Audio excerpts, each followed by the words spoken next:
నా 3 YouTube channels, అలాగే నా ఇన్స్టా ఐడీస్, అలాగే నా ఈమెయిల్స్, నా ఫొటోస్, నా డేటా మొత్తం ఇంకా పోయేదనుకున్నాను, ఇంకా రాదనుకున్నాను. ఇన్ని రోజులు కష్టపడిందంతా ఇంకా వృధా అయిపోయింది, ఇంకా రాదులే అనుకున్నాను. అసలు ఏం జరిగిందంటే మొన్న మా ఊరు పక్కన ఉరుసు చేశారు. ఆ ఉరుసుకి అంటే బాగా చేస్తారు. ఆ ఉరుసుకి నేను మా ఫ్రెండ్స్ అయితే వీడియో తీయడానికి అయితే వెళ్ళినాము. అంటే మేము సాయంత్రం వెళ్ళినాము. మేము పోయిన కాసేపటికి వర్షం పడింది. ఇంకా వర్షం అనేది బాగా పడుతూనే ఉంది. ఇంకా రాత్రి అయిపోయింది కాబట్టి నేను మా ఫ్రెండ్స్ అయితే బైక్ మీద ఆ వర్షంలోనే వచ్చేసినాము. మా మొబైల్స్ అన్ని చిన్న కవర్లో పెట్టి ఇంకైతే వచ్చేసినాము.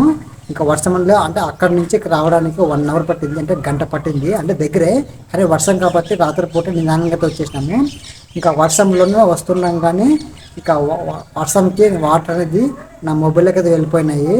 ఇంక ఇంటికి వచ్చి చూస్తే అన్ని మొబైల్స్ బాగా ఉన్నాయి, కానీ నా మొబైల్ మాత్రము ఇంకా వాటర్ పడి అసలు మొబైల్ అనేది ఆన్ కాలేదు. అసలు ఎంత ట్రై చేశానో, కనీసం ఒక 1 అవర్ దాకా బాగా ట్రై చేశాను. అసలు మొబైల్ ఇంకా ఆన్ కాలేదు. ఇంకా నా డేటా మొత్తం పోయేది, నా యూట్యూబ్ ఛానల్స్ ఇంకా నాకు రాదులే అనుకున్నాను. అసలు నా ఫొటోస్ కానీ నా డేటా మొత్తం నా యూట్యూబ్ ఛానల్ కష్టపడినంతా రాదులే అనుకున్నాను. అసలు అప్పుడు ఇంకా నా సిమ్ తీసేసి నా మొబైల్ని భీమ్ సెంచులో పెట్టినాను. అంటే భీమ్ సెంచులో పెడితే అది కొద్దిగా వేడిగా ఉంటుంది కదా, ఇంకా ఒకవేళ వేడి వాటర్ పోయే అవకాశం ఉంటుందని చెప్పేసి ఆ భీమ్ సెంచులో పెట్టి ఇంకా పండుకొని నెక్స్ట్ రోజు పొద్దున్నే ఆ మొబైల్ అయితే తీసుకున్నాను. తీసుకొని చెక్ చేస్తే అసలు ఇంకా ఆన్ కాలేదు. అసలు ఇంకా ఎంత ట్రై చేసినా ఆన్ కాలేదు. ఇంకా అసలు నా మొబైల్ అనేది ఇంకా ఆన్ కాదు, ఇంకా నా డేటా మొత్తం పోయింది, నా యూట్యూబ్ ఛానల్స్ ఇంకా రాదు అనుకున్నాను. ఇంకా ఛార్జింగ్ పెట్టేసి ఒకవేళ ఆన్ అవ్వలేమో ఛార్జింగ్ పెట్టి నేను పొలం పోయినాను. ఇంకా పొలం వెళ్ళి అక్కడ పని చేసుకుని వచ్చేటప్పటికి వచ్చి ఛార్జింగ్ చూసి మొబైల్ చూస్తే అప్పుడు చిన్నగా ఛార్జింగ్ అయితే ఎక్కుతుంది. అంటే జస్ట్ అప్పుడు 3% ఎక్కుతుంది ఛార్జింగ్. ఇంక ఛార్జింగ్ ఎక్కుతుందిలే, ఇంక మొబైల్ ఇంకా ఆన్ అయింది అనుకున్నాను. ఇంక ఛార్జింగ్ ఎక్కిన తర్వాత అలా స్లోగా ఎక్కింది ఛార్జింగ్.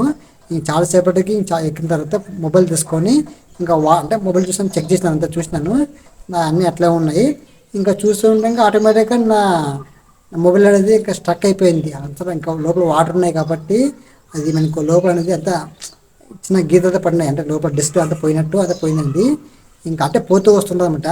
ఇంకా బ్రైట్నెస్ కూడా తగ్గిపోయింది.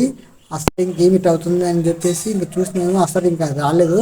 అంటే మొబైల్ అయితే బాగా వర్క్ అవుతుంది, కానీ ఒకసారి స్ట్రక్ అవుతుంది, కానీ డిస్ప్లే పోయినట్టు గీతలు పడుతున్నాయి. ఒకవేళ ఎప్పటికైనా ఈ మొబైల్ పోవచ్చాననుకొస్తే నా ఈమెయిల్స్, నాకు పాస్పోర్ట్స్ ఏం గుర్తులేవు. ఇంక వెంటనే పాస్పోర్ట్స్ అది ఎలా చేంజ్ చేసుకోవడం మొత్తం చూసుకొని పాస్పోర్ట్స్, నా ఈమెయిల్స్, అలాగే నా ఇక్కడ రికవరీ ఈమెయిల్ అన్నీ ఒక పేపర్లో రాసుకున్నాను. ఇంకా ఒకవేళ ఈ మొబైల్ పోయినా సరే వేరే మొబైల్లో లాగిన్ చేయడానికి ఉపయోగపడుతుందని చెప్పేసి వెంటనే అన్నీ రాసి పెట్టుకున్నాను. ఒకవేళ ఈ మొబైల్ పోతే అవే ఈమెయిల్స్, అవే పాస్పోర్ట్స్ కొడితే నా యూట్యూబ్ ఛానల్తో వచ్చేస్తుంది, అలా చేసుకోవచ్చు. నాకు ఇంతకుముందు నాకు పాస్పోర్ట్స్ అన్ని గుర్తులేవు, కానీ నేను ఈమెయిల్స్ అన్నీ ఉన్నాయి, కానీ ఈమెయిల్స్ అన్ని పాస్పోర్ట్స్ అనేది గుర్తులేవు కాబట్టి ఇలా చేసుకున్నాను. ఒకవేళ మీరు కూడా పాస్పోర్ట్స్ అన్ని ఒకవేళ మీకు ఇట్లా మర్చిపోతే మీరు వెంటనే రాసి పెట్టుకోండి, ఒక పేపర్ రాసి పెట్టుకుంటే ఒకవేళ మీ మొబైల్ పోయినా సరే లాగిన్ చేయడానికి ఉపయోగపడుతుంది. మీకు ఈమెయిల్స్ పాస్పోర్ట్ గుర్తులేదన్నా, అలాగే మీకు ఇన్స్టా పాస్పోర్ట్ గుర్తులేదన్నా వాటి గురించి మేము ఎలా తీసుకోవాలనేది చాలా మీకు యూట్యూబ్ ఛానల్లో వీడియోస్ ఉంటాయి. అవి పాస్పోర్ట్ తీసుకొని పాస్పోర్ట్స్ కానీ ఈమెయిల్స్ కానీ అవన్నీ మీరు పేపర్లో రాసి పెట్టుకుంటే ఒకవేళ మీ మొబైల్లో పోయినా సరే మీకు ఉపయోగపడుతుంది. నేను చేసిన తప్పదు మీరు చేయకండి, నేనైతే నా మొత్తం మర్చిపోయాను. అందుకోసం మీరు ముందుగానే రాసి పెట్టుకుంటే మీకు ఒకవేళ మొబైల్ ఇట్లా ఏమైనా పరిస్థితి ఇలాగ వస్తే అప్పుడు మీకు ఉపయోగపడుతుంది. ఫ్రెండ్స్ ఇదే ఫ్రెండ్స్, నేను చాలా బాధపడినాను. నా ఫోన్ అనేది ఆన్ కాలేకుంటే ఆ రోజు నైట్ అసలు నిద్ర కూడా రాలేదు. అంటే ఇన్ని రోజులు నా మొబైల్ అనేది బాగా చూసుకున్నాను. నా యూట్యూబ్ ఛానల్స్, నా ఫాలోవింగ్స్ చాలా కష్టపడి తెచ్చుకున్నాను. ఇంకా ఇలా ఛానల్ పోతే చాలా బాధపడినా ఫ్రెండ్స్. ఎలాగోలా నా ఛానల్తో వచ్చేసింది. మరి ఈ వీడియోకి లైక్ చేసుకొని సబ్స్క్రైబ్ చేసుకొని ఇంకా నెక్స్ట్ వీడియోకి వెళ్దాం. Bye friends.